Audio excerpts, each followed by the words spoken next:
Bonjour à tous. Je suis enchantée de présenter cette table ronde, ce masterclass avec Atim sur les secteurs porteurs et comment arriver à démarrer son entreprise, à la créer ou alors à booster son entreprise. Donc, on va vous présenter deux thèmes en fait sur ce sujet-là. Une fois n'est pas coutume, on va vous présenter d'abord comment en fait vous pouvez utiliser les transformations de la société pour essayer de créer votre entreprise. Et ensuite, on vous parlera aussi du positionnement de votre entreprise en tant que sous-traitant, puisqu'il y a énormément d'opportunités aujourd'hui avec la sous-traitance.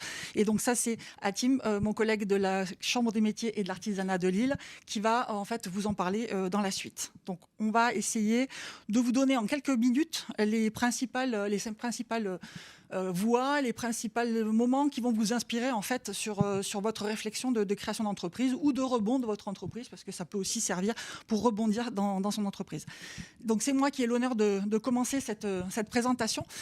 Donc on va commencer sur les transformations de la société. Alors c'est un bien grand mot, mais vous allez voir que c'est extrêmement fondamental pour essayer de trouver des moments, des endroits où vous allez pouvoir faire du chiffre d'affaires. Et quand on parle de tendance de la société, pourquoi on parle de ces éléments un peu structurels? Vous verrez que sur la partie sous-traitance, pareil, on parlera aussi de l'aspect structurel des choses. C'est parce qu'en fait, il faut bien avoir dans l'idée que si vous créez une entreprise, soit vous la créez pour rebondir sur une opportunité de court terme, et là, vous la créez, vous la revendez éventuellement dans une période très courte. Mais le but quand même d'une création d'entreprise, c'est aussi de rester dans son entreprise, de la créer, de la faire vivre, de la développer. Et dans ce cas-là, il faut avoir en tête en fait tout ce qu'on appelle les tendances aujourd'hui de la création, de la société, tout ce qui va structurellement changer les choses. Et en changeant les choses, en fait, ça crée des opportunités de chiffre d'affaires et des opportunités aussi, au-delà du chiffre d'affaires, de donner du sens à son entreprise et de faire évoluer la société dans le bon sens, qui est le sens qu'on veut bien y donner chacun d'entre nous en fonction du sens qu'on veut y donner. Alors, moi, je voulais vous faire 5 transformations essentielles et donc je ne vais pas rentrer dans le détail de tout ce qui est dans les slides parce qu'on en aurait pour des heures et c'est passionnant. Mais je vais vous mettre dans l'idée de réfléchir par rapport à votre entreprise à 5 grandes tendances qui vont un petit peu vous aider à maturer votre projet ou à intégrer dans le business model de votre entreprise à venir ou en matière de rebond dont on parlait tout à l'heure. C'est quels sont les éléments que vous avez pas pris en compte, qu'il faudrait prendre en compte ou sur lesquels vous pouvez surfer aujourd'hui pour essayer de créer votre entreprise. La première transformation fondamentale, c'est ce que j'ai appelé consommer autrement, parce que consommer autrement, on s'aperçoit aujourd'hui que les modes de consommation, la façon de consommer et ce qui est consommé, ce qui est consommé de façon très différente. On ne consomme pas de la même manière que ce qu'on consommait il y a quelques années. Et là, je vous ai mis quelques éléments en fonction de trois entités qui sont très importantes, notamment dans l'alimentation. Ce qui aujourd'hui est vraiment en poupe, c'est tout ce qui est le bio, le végétal, tout ce qui est agriculture raisonnée, l'agroalimentaire raisonné. C'est aussi tout ce qui est aujourd'hui, tout ce qui est lutte contre le gaspillage. On a de plus en plus de sites qui permettent d'aller acheter des restes et des invendus dans les magasins. Donc on a des choses comme ça. Donc on a énormément de choses sur l'alimentaire. On a aussi une très grosse tendance de fond qui est ce qu'on appelle le prêt à consommer. C'est-à-dire qu'on va aller acheter quelque chose qui est tout prêt. Alors tout prêt, on verra tout à l'heure, tout prêt soit à manger et c'est fait, ou tout prêt à cuisiner, et ça, c'est encore le tout prêt à consommer. Ça, c'est plutôt les tendances de fond sur l'alimentation. Alors, bien évidemment, il y en a plein. Je vous en ai cité quelques-unes qui sont vraiment des tendances, des lames de fond. Là, vous allez avoir que des lames de fond sur les transformations de pratiques en matière de consommation. Dans le loisir, puisque en général, on mange et on s'amuse, on va dire ça comme ça. On verra le travail après, parce qu'il faut quand même travailler aussi un petit peu. Mais pour tout ce qui est partie loisir, en fait, on va avoir ce qu'on appelle on a appelé le do-it-yourself, c'est le fait maison. On a envie de faire un petit peu de bricolage, on a envie de faire ses bijoux, etc. La déco chez soi aussi. Et on a surtout tout ce qui est lié au tourisme de proximité, à l'écotourisme, puisqu'aujourd'hui, c'est les grandes vagues de développement du tourisme. C'est-à-dire qu'en fait, aujourd'hui, on prend de moins en moins l'avion pour aller visiter une île ou un pays lointain. Mais on va faire de ce qu'on appelle donc du tourisme de proximité, découvrir sa ville ou découvrir son entourage, son environnement. Je vais aussi vous faire un petit focal sur quelque chose qui est complètement différent des deux premiers, c'est le jeu vidéo. Effectivement, dans le loisir, il y a énormément d'opportunités dans ce qu'on appelle le jeu vidéo, à tous les âges, de toutes les dimensions. Le jeu vidéo pour apprendre, le jeu vidéo pour s'amuser, le jeu vidéo pour adultes ou pour enfants. Voilà, c'est vraiment un endroit et un secteur qui est en pleine évolution. Et là, c'est pas d'aujourd'hui, ça date quand même déjà une dizaine d'années. Deuxième transformation, qui n'est plus liée sur ce qu'on consomme, mais plutôt qui est sur comment on va l'acheter. Et donc, on est toujours sur la consommation au sens de l'achat, cette fois-ci. Et on n'est pas que dans l'alimentaire, bien évidemment, mais on va acheter autrement. C'est-à-dire qu'aujourd'hui, on va acheter essentiellement, et là, la crise sanitaire qu'on a traversée et qu'on est en queue en quête de terminer, en fait, fait à renforcer en fait, cette tendance qu'on avait déjà avant. C'est tout ce qu'on appelle le e-commerce avec la vente en ligne. Et ce que je voulais faire sur l'e-commerce, c'est quand même, au-delà de la vente en ligne que tout le monde connaît, et effectivement, aujourd'hui, ne pas avoir son site, au moins de présentation de ses produits, et en plus d'avoir une rubrique de vente, c'est peut-être pas la bonne opération pour vendre aujourd'hui. Mais dans le e-commerce, il n'y a pas que la vente en ligne, il y a aussi aujourd'hui de plus en plus de segments qui s'ouvrent sur tout ce qu'on appelle le test en ligne et la visite virtuelle. Alors, visite virtuelle, c'est je veux visiter un appartement. Le test, c'est je teste une couleur de vêtements avec ma morphologie, avec ma photo. Voilà, donc on a pas mal d'opérations comme ça qui se font. Et de plus en plus, tout ce qui est en ligne, en fait, va commencer à se développer. Et on a bien évidemment derrière ça toutes les plateformes spécialisées qui se développent. Et vous avez énormément de possibilités en créant ces plateformes de créer votre activité de commerce ou d'agrégateurs en fait, de commerçants qui ont envie d'être sur votre plateforme parce que votre plateforme est spécialisée, très reconnue et importante. Circuit court. Circuit court, c'est important parce que aujourd'hui, c'est une autre façon d'acheter. On n'achète plus à des milliers de kilomètres éventuellement. On va préférer l'eau locale. On va parler aussi d'artisanat. On va préférer l'artisanat local.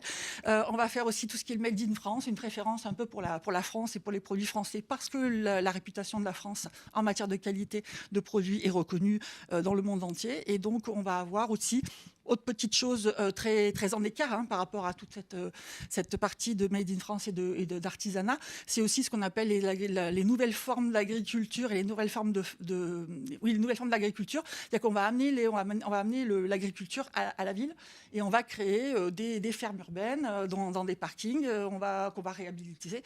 On va créer des ruches sur des toits, on va créer des jardins sur des toits. Voilà. Donc ça, c'est l'agriculture en ville. Et donc ça revient aussi, et ça s'appelle aussi cette partie de l'alimentation du circuit court. Deux autres éléments, et notamment non des moindres, l'occasion. L'occasion, mais en fait, effectivement, aujourd'hui, on s'aperçoit que tout ce qui est, et là, c'est un vent de transformation de la société par rapport à toute la société de consommation, le revers de la société de consommation, c'est qu'aujourd'hui, on a du reconditionnement, on a de la seconde main aussi qui sont en puissance et qui montent en puissance aujourd'hui. Donc, mettez-vous éventuellement sur le marché de la seconde main. On voit bien, il y a plein de plateformes qui se sont développées jusqu'à aujourd'hui pour revendre.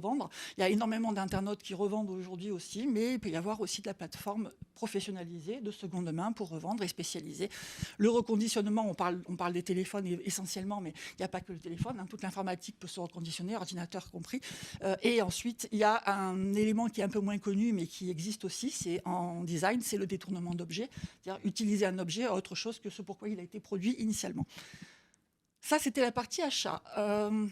Troisième transformation fondamentale, c'est pourquoi acheter, pourquoi est-ce qu'on est obligé d'acheter aujourd'hui? Parce que la société de consommation de base, c'était acheter et acheter, acheter. Aujourd'hui, on s'aperçoit que de plus en plus d'entreprises se positionnent non pas sur la vente, mais sur je loue, je prête ou je partage. Et donc, on a la location entre particuliers de biens ou la mise à disposition, le partage d'automobiles, par exemple. Le partage d'auto, le covoiturage aussi, ça fait partie donc, de la façon de plus acheter, mais de partager et d'utiliser. Donc, en fait, on utilise les objets de façon différente et on ne les achète plus. Et donc, on est prêt à les louer ou on est prêt à les prêter à quelqu'un d'autre, voire à les partager quand on n'a pas une notion de prêt au sens prêt financier. Je vous ai mis des exemples. On a le coworking, et ça, le coworking, c'est dans le travail, c'est le partage donc d'espaces de travail qui sont loués à l'heure, où on partage une table avec quelqu'un d'autre et on vient travailler dans un endroit qui n'est pas forcément un bureau. Et les flex office, ça, c'est la notion de partage, mais de partage au sein de l'entreprise, qui est un petit peu différente de ce qu'on appelle le coworking, mais qui est aussi une notion où mon bureau n'est plus mon bureau, c'est le bureau de tout le monde à chaque fois et chacun vient s'installer. Donc tout ça, ça crée des changements dans les modes, dans les pratiques de tous les jours. Et donc, il y a de quoi, effectivement, créer des entreprises à partir de ce changement-là. Et au-delà de louer, prêter ou partager, effectivement, il y a aussi faire soi-même. On en parlait tout à l'heure avec le do-it-yourself, mais là, on n'est plus chez soi, mais on est vraiment, on va fabriquer des choses. Donc, tout ce qui est le prêt à fabriquer, donc on connaît bien la notion de kit, mais c'est encore plus développé aujourd'hui. Et surtout, on va commencer à produire chez soi tout ce qui est hygiène, produits cosmétiques, alors qu'avant, on a plutôt tendance tendance à les acheter.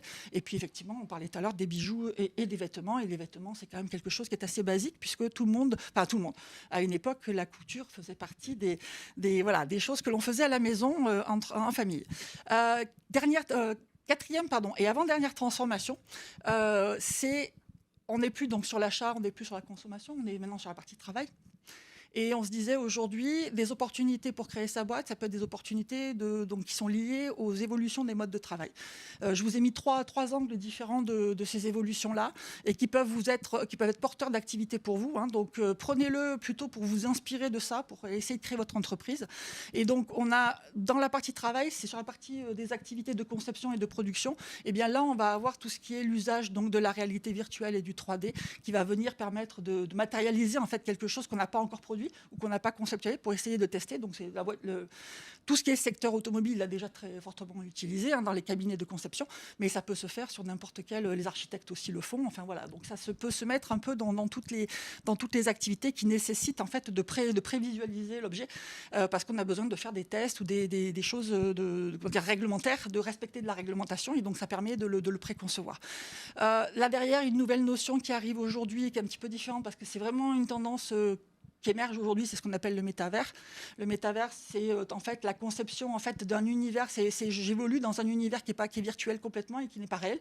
Et donc en fait, je vais pouvoir me reproduire par exemple dans une usine, et je vais pouvoir faire travailler dans une usine virtuelle et voir comment ça réagit, pour voir si par exemple mon système d'agencement de ma chaîne de production, elle est intéressante ou pas. Dans un atelier d'artisan, est-ce que la façon d'avoir mis les ateliers, c'est fonctionnel ou pas? Est-ce que c'est est-ce que c'est réglementaire? Est-ce que ça empêche de circuler? Voilà, plein de choses. Donc le métaverse aujourd'hui, c'est aussi c'est pour vous une position, un élément pour créer votre boîte parce que vous êtes capable de faire de ces développements informatiques, mais c'est aussi une façon pour vous d'intégrer ce métaverse dans votre entreprise quand c'est utile, pour essayer effectivement de lui donner plus de valeur ajoutée. Alors là, on était parti dans tout ce qui est technologie d'information, numérique et informatique. On a dans la conception et la production, on a deux autres axes qui sont les métiers d'art, qui sont en poupe aujourd'hui. C'est-à-dire qu'en fait, on est sur une vraie expertise qui est reconnue, qui fait aussi la valeur de la France aujourd'hui. Et derrière, bien évidemment, il y a aussi tout ce qui est fait dans l'artisanat, et artisanat d'art ou artisanat de façon plus productive, industrielle, mais qui est sur les métiers d'art avec des compétences spécifiques. Et tu nous en parleras un peu plus tout à l'heure sur la sous-traitance.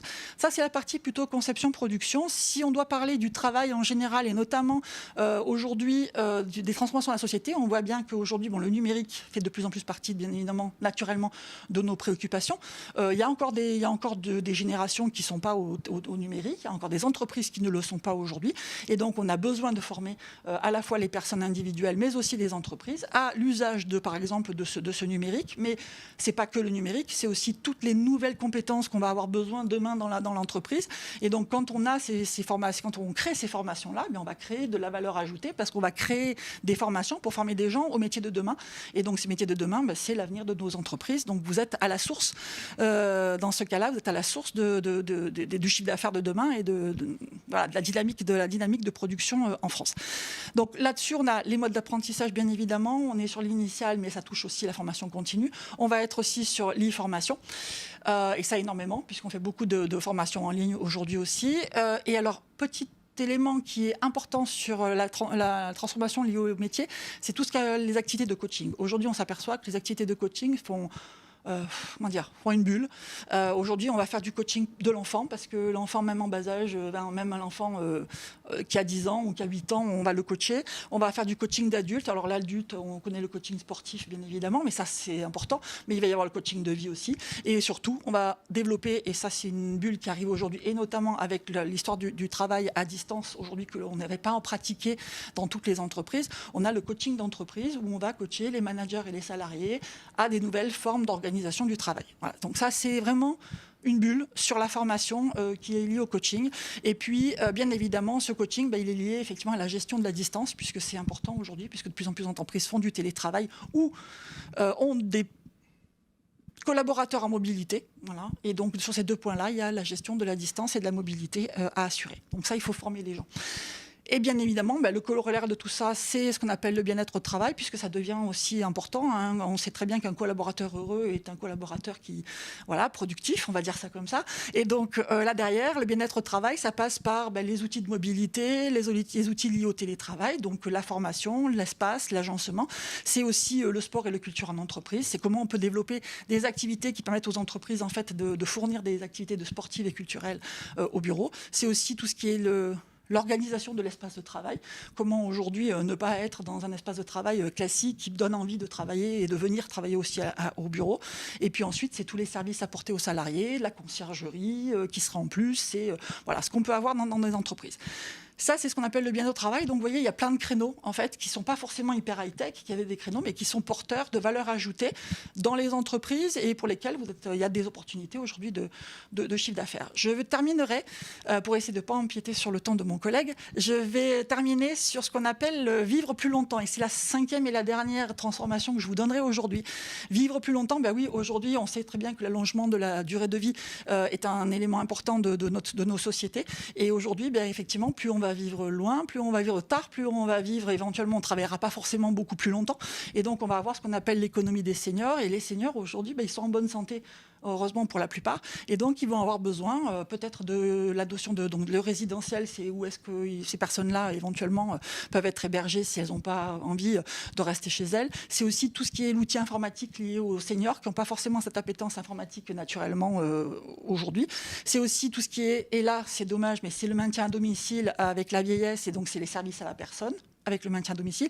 C'est aussi le marché de la dépendance, et là on entre plutôt sur la partie des seniors qui effectivement ont des difficultés à se déplacer, des difficultés à gérer des choses, etc. Et donc on va avoir tout un tas de services qui sont aujourd'hui au cœur de la gestion de la vie et de la vie de nos aînés. C'est tout ce qui est les vêtements qui sont adaptés au fait que je ne peux plus lever les bras, je ne peux pas me baisser pour lasser mes lacets, enfin voilà. Il y a des choses là-dedans, on a énormément d'innovations aujourd'hui qui sont faites, et il y a énormément de portance aussi sur ces sujets-là. Et puis après, il y a bien évidemment tout le soin qui est lié au vieillissement, puisque par définition, nos corps vieillissent, et donc il faut absolument les soigner. Et la fin de vie aussi, où on fait énormément de choses. Dernier point, avant de vous laisser mon collègue vous parler de choses plus pratico-pratiques sur la sous-traitance, c'est la santé et le bien-être. Un des éléments porteurs aussi sur vivre plus longtemps, c'est aussi tout ce qui est lié à la santé. Donc la santé, c'est effectivement la médecine. On a une pointe aujourd'hui sur tout ce qui est médecine. Alors la médecine bien liée aux soins. On a ensuite tout ce qui est bien-être lié à l'esthétique, la cosmétique, effectivement, notamment la cosmétique naturelle. Et puis on a aussi, quand on parle de santé, on a aussi la corrélation avec tout ce qui est activité culturelle et créative, puisque c'est aussi l'esprit et le corps pour la santé. Et enfin, dans tout ce qui est le bien-être aussi, se développe aussi énormément d'activités aujourd'hui sur ce qu'on appelle les médecines douces. Le yoga, la réflexologie, il y a quelques-unes. Et donc ces activités-là, en fait, sont vraiment porteuses aujourd'hui d'activités et sont fortement demandées par les Français aujourd'hui. Voilà. Je vous ai donné ce que je pouvais en peu de temps, et je vais laisser la parole à mon collègue sur la sous-traitance. Et voilà. Merci beaucoup Laurence. Merci. Donc je me présente, Hatim El Kabli. Donc je suis responsable au niveau des chambres de métiers de l'artisanat Hauts-de-France des sujets liés à la politique de la ville, et expert sur des sujets de développement entrepreneuriaux et de commerce de proximité. Donc je vais essayer effectivement, avec le temps qui nous reste, de vous expliquer comment on peut envisager effectivement un secteur, la sous-traitance, comme un secteur, si on peut appeler ça effectivement un secteur porteur, mais plutôt une zone d'opportunité qui amène effectivement à développer un chiffre d'affaires avec effectivement un réseau de partenaires.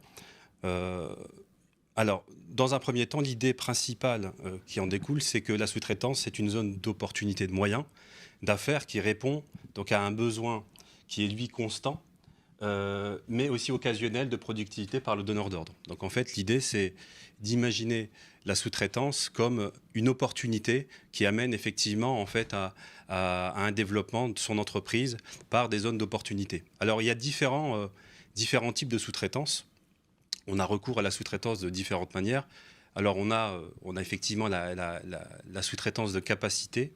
Donc on a la capacité financière et organisationnelle parfois qui est insuffisante et qui fait qu'on fait appel à la sous-traitance.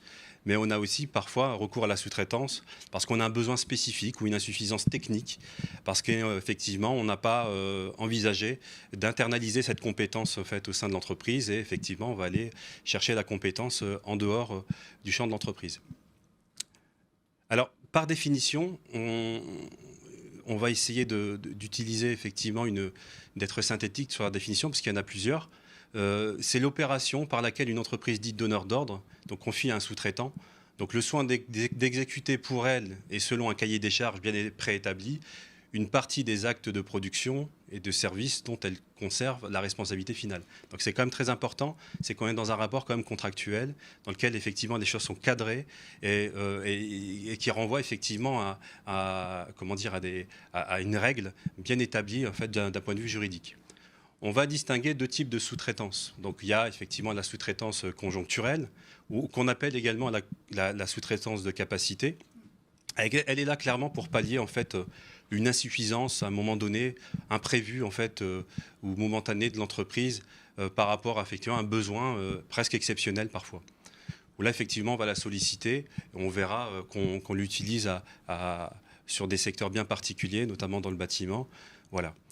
La deuxième, et c'est là où effectivement il faut quand même faire le focus, parce que l'idée c'est effectivement de présenter la sous-traitance comme un moyen qui permet de mobiliser des compétences, et c'est là-dessus qu'effectivement il faut qu'on porte l'intérêt, c'est comment on peut envisager effectivement de solliciter les sous-traitants à travers une compétence bien définie et une lecture en fait très développée et structurelle. Donc la deuxième sous-traitance, on appellera la sous-traitance de spécificité, de spécialité plutôt, ou structurelle. Donc c'est quelque chose qui est intégré dans l'entreprise et qui fait partie du fonctionnement de l'entreprise, mais donc qui a un caractère un peu moins volatile, un peu moins exceptionnel que la capacité en fait conjoncturelle. Alors quelques chiffres importants. 61% des entreprises ont recours à la sous-traitance. Donc 61% ont recours à la sous-traitance. Parmi ces 61%, effectivement, on a 54% de micro-entreprises. Donc c'est quand même, c'est assez paradoxal, mais en tout cas, on voit ces entreprises qui sollicitent, parce qu'il y a effectivement ce qu'on retient de l'intervention de la première partie que Laurence a présentée, c'est qu'il y a un mot d'ordre, c'est effectivement la flexibilité. Et cette flexibilité, elle se voit aussi parfois dans les modes opérationnels liés au travail et à la manière d'aborder le travail. 72% des PME, ETI et 62% des grandes entreprises. Donc la sous-traitance, c'est grosso modo, c'est à peu près 314 milliards en 2014. Donc c'est quand même relativement assez important. Il y a des secteurs qui proportionnellement à leur production sous-traitent plus. Donc on a la construction, on a l'industrie, on a également le transport. Et puis effectivement, le taux de sous-traitance, il augmente globalement avec la taille de l'entreprise. On le voit bien dans le schéma ici. 15% pour les grandes entreprises, 14% pour les PME et 12% pour les micro-entreprises. Donc voilà, la représentation en fait, du recours en fait, à la sous-traitance, elle représente tout ça. Le marché de la sous-traitance, ça représente également 10% du chiffre d'affaires total des entreprises. C'est quand même significatif. Alors on va y voir effectivement des activités, notamment les activités de service, sur lesquelles on a un taux assez relativement important de 31%, et on va suivre en fait l'industrie, qui est assez lié en fait en termes de proportion, et la construction par la suite. Alors, quelques utilisations, orientations d'usage en fait par rapport aux différentes catégories, notamment dans le service. Vous avez donc l'achat de sous-traitance, elle se concentre dans les services aux entreprises, à peu près 17% du total, de tous les secteurs confondus. L'information, la communication, 11%. Exemple, l'architecture, l'architecte, l'ingénierie, la télécommunication, les services informatiques, les publicités, tout effectivement ces missions support qui viennent alimenter, en fait, proposer une compétence. Les principaux, donc dans l'industrie, vous avez les principaux secteurs donneurs d'ordre, sont la construction aéronautique, ferroviaire et navale. C'est à peu près 5% du total et la production, transport, distribution d'électricité. Alors là, effectivement, dans l'industrie, vous allez justement voir la sous-traitance de spécificité que j'ai évoquée tout à l'heure, qui, elle, est très particulière, elle est très développée dans l'industrie, et c'est là où, effectivement, la sous-traitance, elle a tout son intérêt.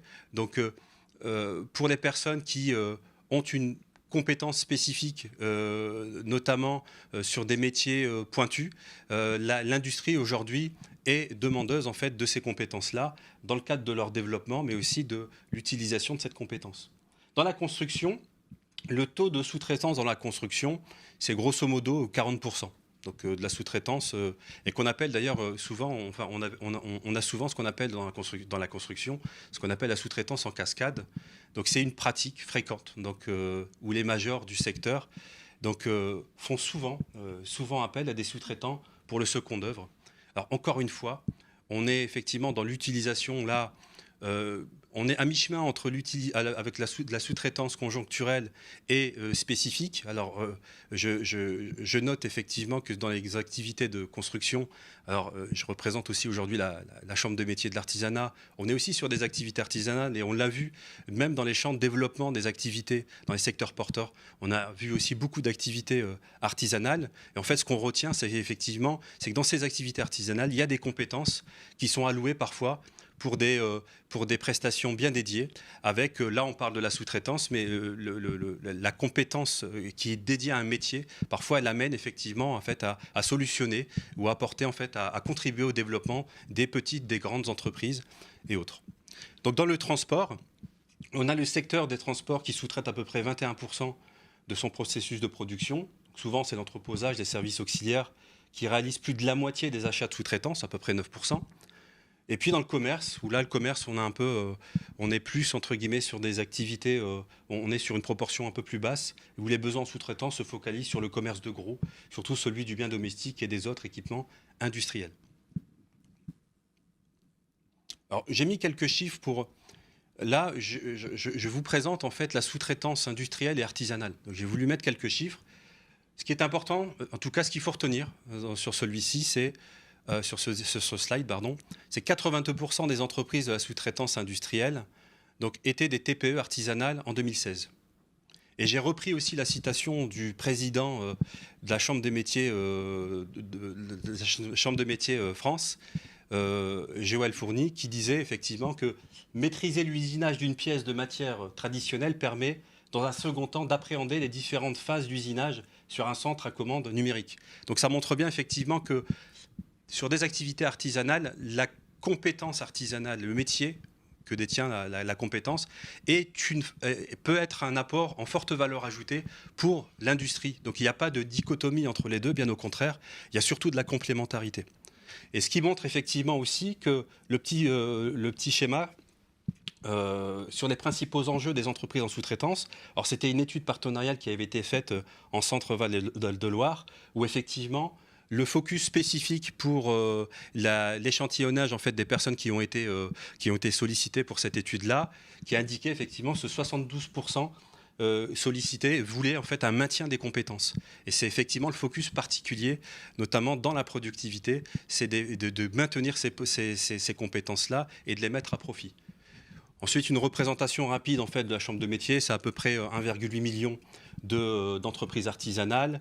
C'est toutes les activités du bâtiment, du service, de production et d'alimentation. Alors c'est vrai qu'on voit aussi, avec le contexte actuel, beaucoup de reconversions professionnelles, beaucoup de personnes qui, justement, après la situation de crise qu'on a connue, et qu'on connaît toujours d'ailleurs du Covid, peut-être ont fait un feedback sur leur vie professionnelle et puis sont amenés parfois à revisiter leur vision, enfin revisiter leur orientation professionnelle.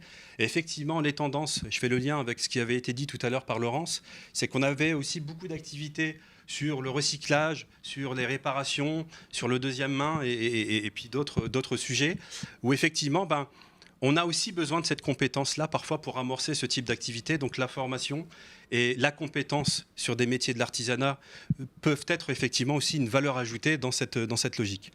L'artisanat, ça représente à peu près 26% des créations d'entreprises en 2018, donc c'est un volume relativement important.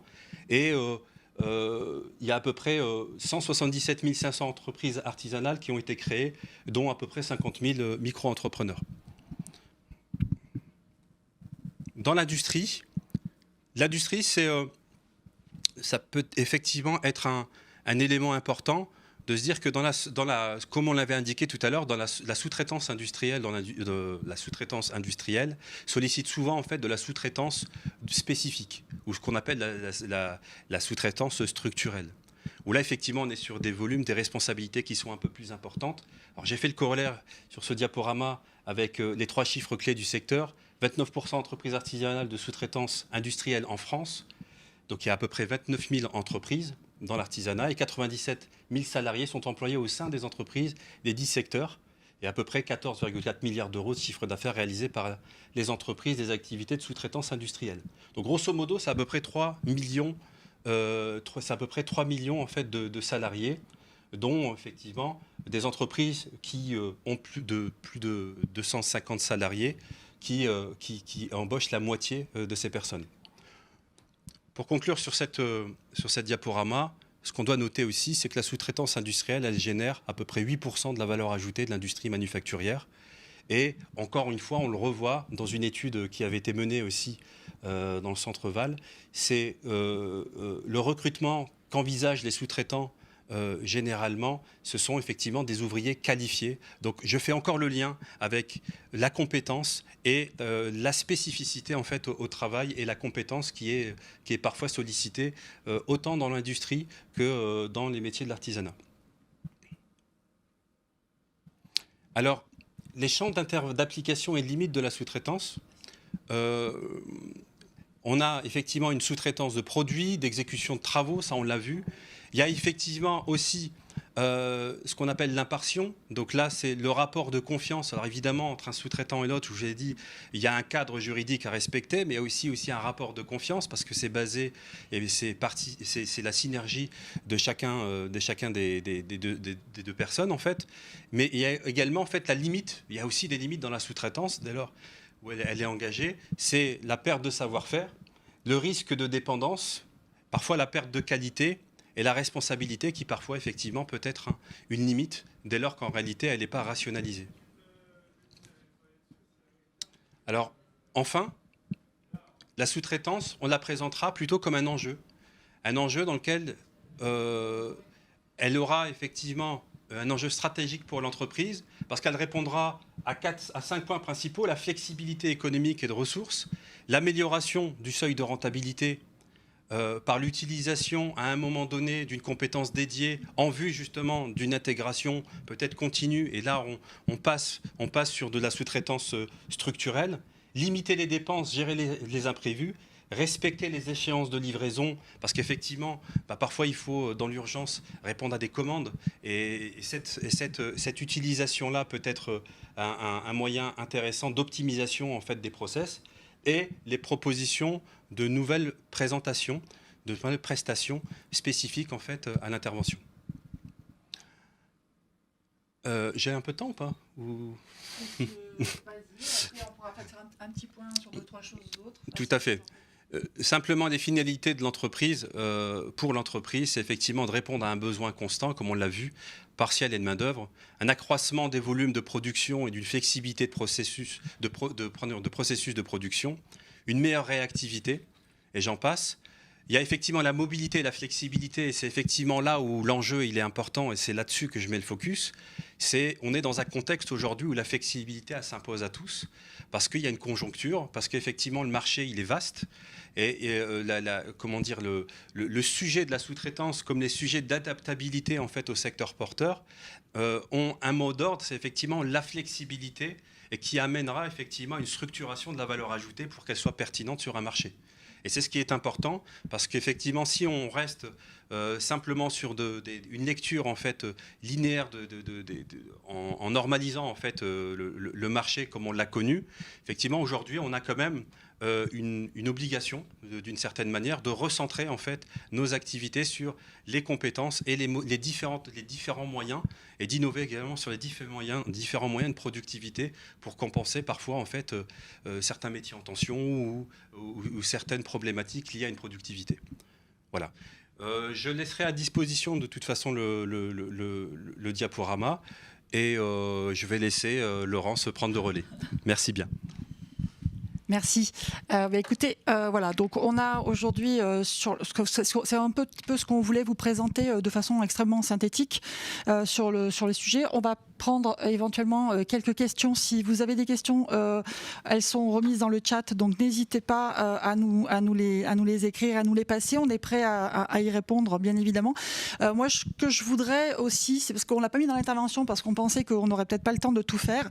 Ce que je voudrais surtout, c'est vous parler en fait on s'est dit on va travailler sur les secteurs porteurs et on vous a donné des idées, on vous a donné la sous-traitance, on vous a donné plein d'idées de changements structurels qui vont à un moment donné vous permettre d'avoir des opportunités.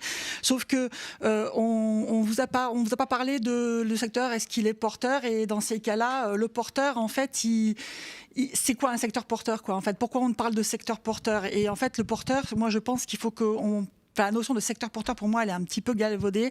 C'est surtout, il est porteur pour vous. Et en fait, il est porteur en fonction de votre projet d'entreprise. Et si vous voulez, le secteur peut être extrêmement dynamique et vous avez besoin d'une grosse entreprise, et c'est très bien. Si par contre, vous voulez créer votre activité à votre niveau, dans votre localité, sur votre territoire, eh bien, le secteur porteur, il sera peut-être différent de celui du collègue d'à côté qui va vouloir créer une boîte à l'international. Et donc, soyez bien précautionneux quand on parle de secteur porteur. Toutes les tendances qu'on vous a données, ces tendances de fond, elles s'adressent à la fois à des très grosses entreprises comme à des petites entreprises, comme à l'entreprise qui va uniquement répondre à un besoin local bien précis ou hyper spécialisé. On parlait tout à l'heure de compétences pour avoir, et notamment de métiers d'art et autres. Il faut à un moment donné du temps que vous posiez la question de c'est quoi la notion de porteur pour vous, c'est qu'est-ce que vous voulez faire de votre entreprise, c'est quoi le chiffre d'affaires que vous voulez atteindre, c'est quoi la rentabilité que vous voulez atteindre. Voilà, parce que en fonction de ça, vous taillerez pas votre entreprise de la même manière, vous choisirez pas forcément le même secteur, vous n'aurez pas en concurrence avec des activités qui sont taillées différemment. Donc, posez-vous quand même bien la question aujourd'hui, au dépendamment de l'endroit où vous devez vous installer pour effectivement avoir une activité rentable, parce que le but, c'est quand même d'avoir une activité rentable. Et là, elle doit être rentable en fonction de ce que vous avez envie d'y faire et de donner aussi du sens, parce que la rentabilité, elle a du sens aussi, parce qu'elle permet aussi de donner du sens à son activité. Et donc, voilà. Donc, c'est ça que je voulais, en conclusion, un petit peu insister. C'est de faire attention que les secteurs porteurs, c'est pas parce qu'on va surfer sur une vague aujourd'hui conjoncturelle qu'on va faire de l'argent. Ça peut s'arrêter très vite. Et donc, il faut être extrêmement vigilant. Ce que je vous disais tout à l'heure en introduction, c'est je crée ma boîte et vous la créez pour combien de temps? C'est est-ce que vous êtes un serial entrepreneur et dans ces cas-là, vous dites je surfe sur toutes les vagues qui peuvent arriver et je crée ma boîte et puis je la vends dans un an ou dans un an et demi. De toute manière, je l'aurai vendue et mon but à moi, c'est de monter, de créer de la valeur et après d'en recréer une autre. Et là, on est plutôt sur des profils de gens qui ont envie de créer des activités et une fois que ça ronronne, ça tourne, même si une entreprise ne ronronne jamais, mais ça tourne et ça bouge beaucoup.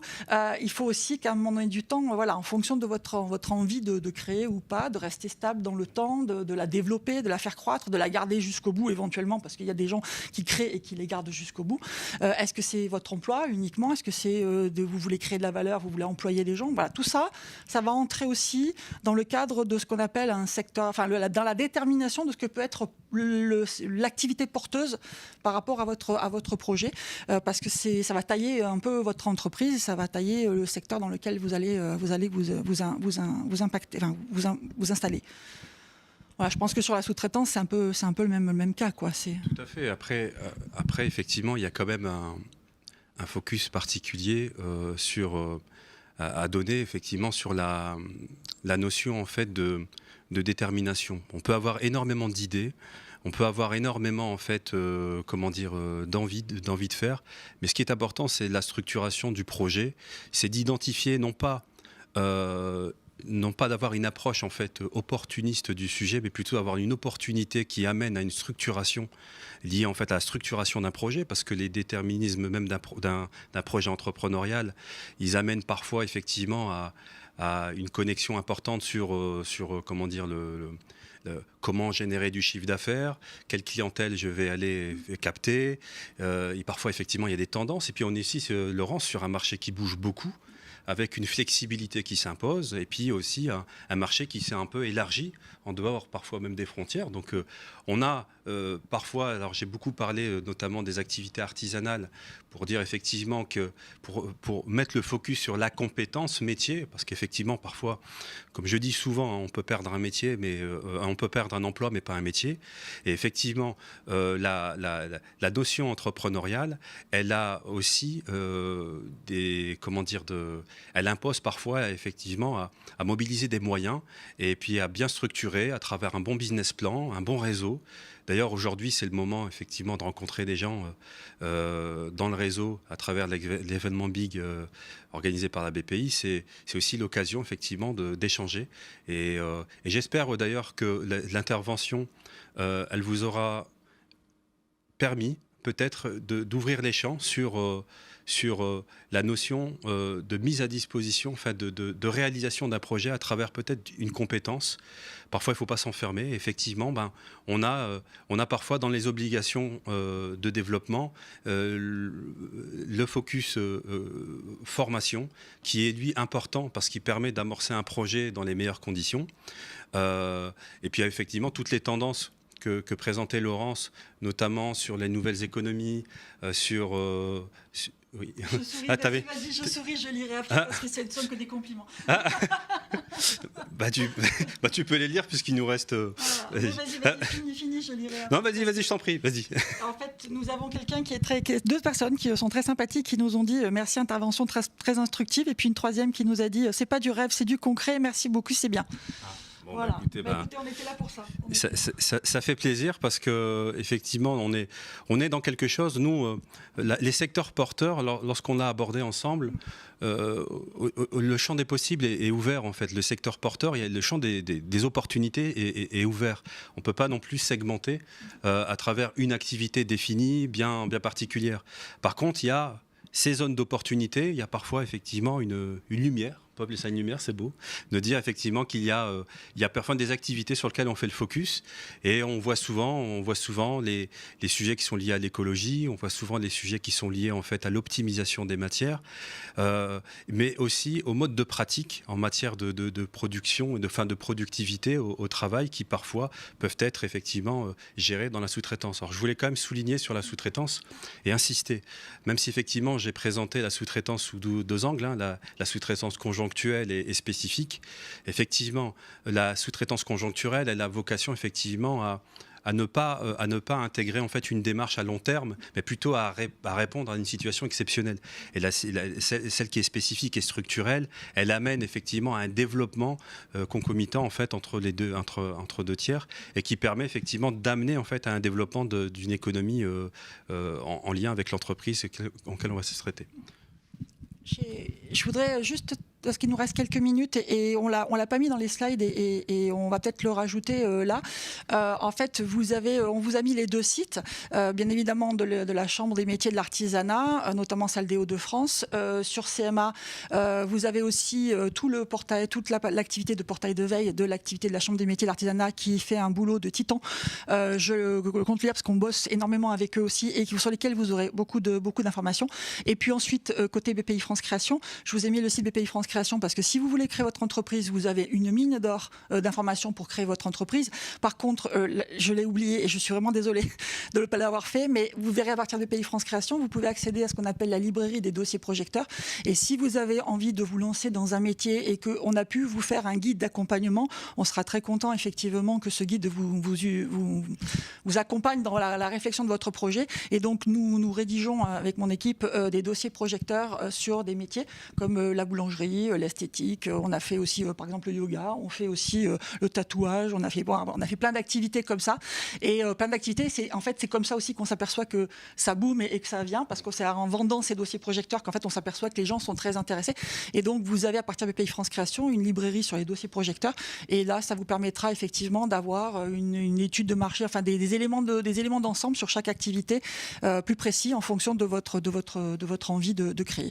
Voilà. Nous on était plutôt sur les tendances un peu générales sur notre sujet, mais voilà, autant heureuse que ça vous inspire et que effectivement vous ayez trouvé ça très intéressant, et que voilà, c'était un peu rapide pour nous parce qu'on avait encore plein de choses à vous dire, mais voilà. Donc je te laisse peut-être le mot de la fin si tu veux, et il reste une petite minute.